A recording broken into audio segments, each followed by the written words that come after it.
Good afternoon. It's an honor to be here in your beautiful, beautiful city. Thank you.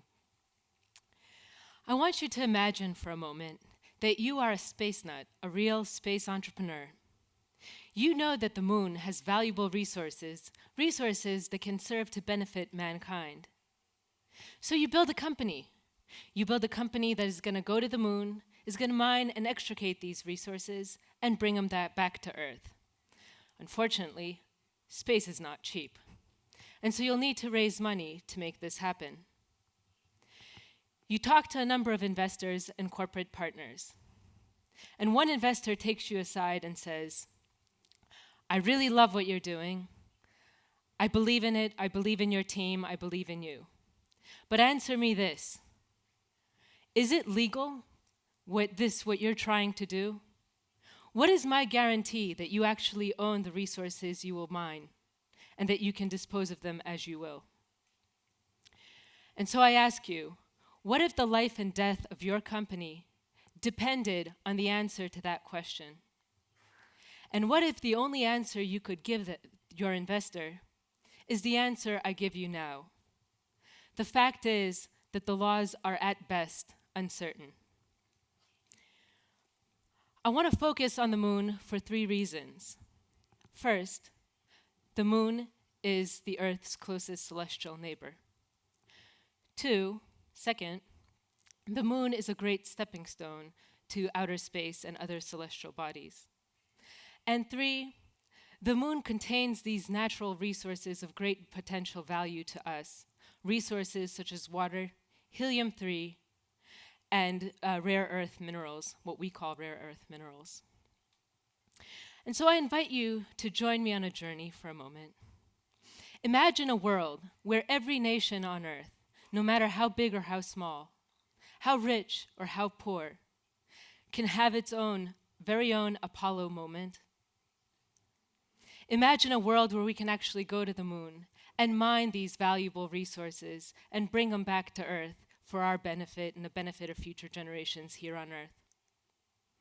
Imagine a time when you can actually take a real honeymoon and vacation for a week on the moon in a hotel. Imagine a time when you can live, work, and play on the moon and raise your children on the moon. Imagine the moon as a history museum where you one day take your children to this site and show them where man took his first steps on the moon. Imagine the moon as your billboard, a platform for you to communicate your message and your unique brand to the rest of the world. This is Pocari Sweat, and they've just announced that they'll be the first soft drink on the moon. Imagine the moon as your canvas, your platform for your creative artistic expression, where you can quite literally build art on the moon. This is a project from Sweden by the artist Mikael Genberg called House on the Moon. Now, thank you for that journey. We have good news and we have bad news. The good news is that everything that you just saw, all of those ideas, are no longer a thing of science fiction. Behind every one of those ideas is an innovator, an entrepreneur, a company that is willing to make this happen and working diligently day in and day out to make it so. The cost of space is dramatically decreasing and will continue to decrease in the time ahead.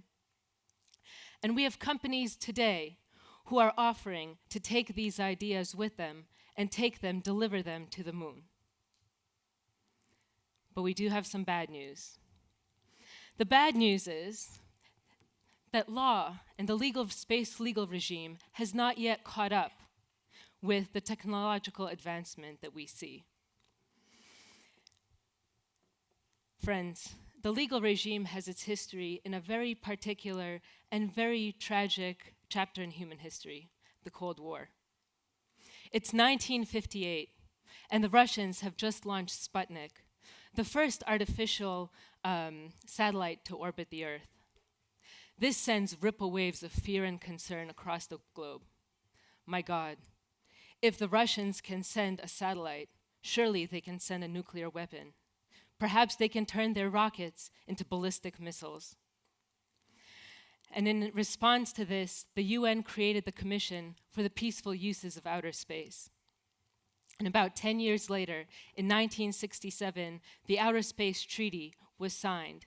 Today, that treaty has 102 signatories from around the globe. The Outer Space Treaty made it clear that nuclear weapons, articles of war, had no place in outer space.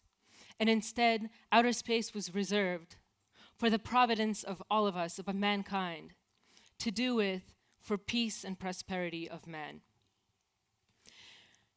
The Outer Space Treaty also outlined, however, that no nation could have sovereignty over outer space or have any kind of territorial occupation or possession rights in space.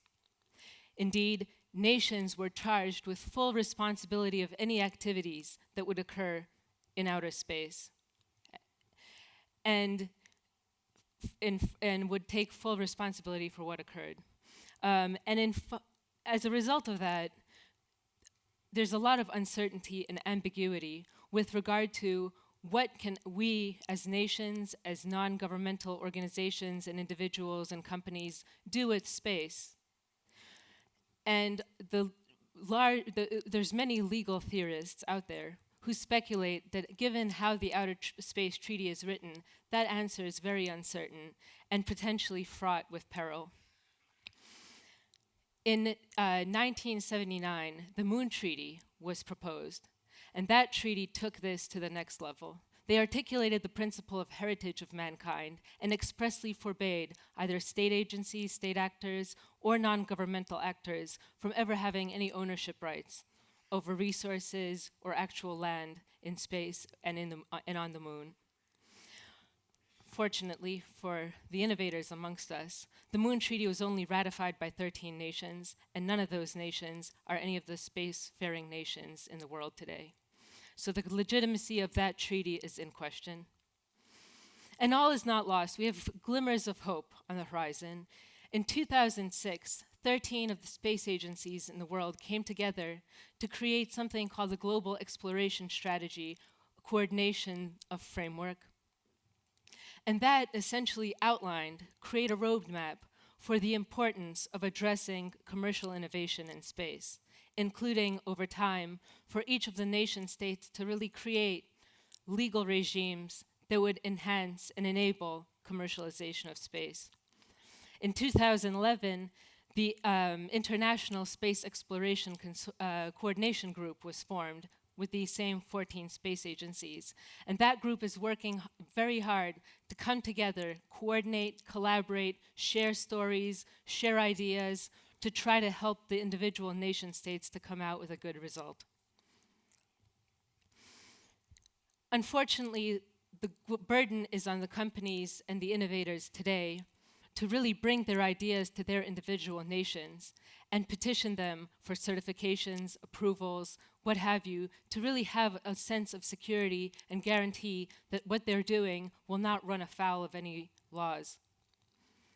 NASA in the US is probably the front runner in creating creative public-private partnerships that enable NASA and private individuals, private corporations to work together to solve issues of access to space and mining in space and other activities in space. And so I want to leave you with a challenge. It is on us, it is on me, you, this generation, to really think through how our future with space, our relationship with the celestial bodies will look like. And we do that by bringing certainty to our laws. With our laws, we can choose to create laws that serve as barriers to innovation, laws that will preserve the moon as it is today, a barren moon, with lunar dust settling on the footprints of man's one-time achievement in space. Or we can come together as a collective group of global community, a community of innovators, lawyers, thinkers, doers, scientists, even kids who are interested in space. We come together as a community and try to architect policies and laws that not only enable innovation, enable these entrepreneurs to pursue their dreams and realize their dreams in a frontier beyond space, beyond Earth, and do so without sacrificing the principle of peacefulness that was articulated by the UN, the Outer Space Treaties, and has resonated with us since the Cold War. And so which will you choose? Will you choose the barren moon or a future that could look like a sustainable, prosperous, and peaceful civilization for our children and generations to come?